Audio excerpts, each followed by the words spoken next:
Federal authorities have indicted 15 people in connection with a string of murders and violent crimes that stretch from Illinois and Indiana down to Texas and Mexico.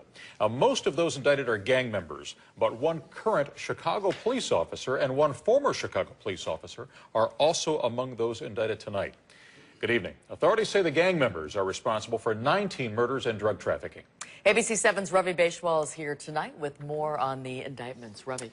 Well, Kathy and Alan, you know, the Chicago police officers are accused of helping the Latin Kings simply terrorize the people of the city's far southwest side, southeast side, and Indiana, carrying on brazenly criminal activity while wearing the uniform of those who normally act heroically every day.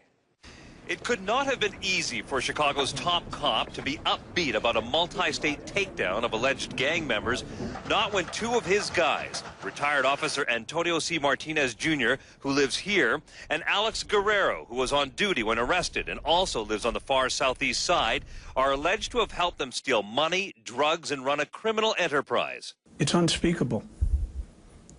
It's something that we cannot tolerate.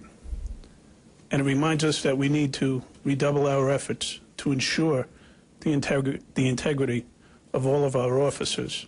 U.S. Attorney for Northern Indiana David Kapp unveiled indictments today from a grand jury that alleged 15 members or associates of the Latin Kings conspired to run drug and weapons rackets and killed at least 19 people in the Chicago Northwest Indiana area and Big Spring, Texas. The Chicago officers allegedly made fake traffic stops of gang rivals and stole money and drugs from them.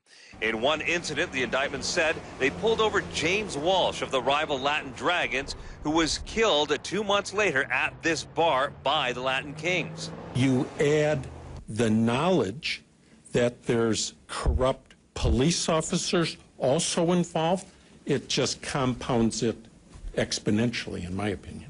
Surrounded by regional law enforcement and justice officials, including Washington's top anti-gang bureaucrat, the U.S. Attorney promised to reel in gang activity in the region, where he says the Latin Kings distribute more than 150 kilograms of cocaine and 1,000 kilograms of marijuana every year. This, in my opinion, is a significant dent to the Latin Kings operation in South Chicago and Northwest Indiana. A number of these arrested are principal leaders and organizers of that organization. Obtaining the public trust and the legitimacy of the police is paramount to the future of policing. McCarthy says that Chicago Police Internal Affairs has a big investigation going on over these officers and their actions. But Kathy and Alan, what we can tell you is that Martinez has been retired for about 2 years because of some job-related injuries. And Guerrero was actually arrested while he was on duty yesterday. He works out of Area 4. Wow. Okay. Ravi, Ravi, thank you.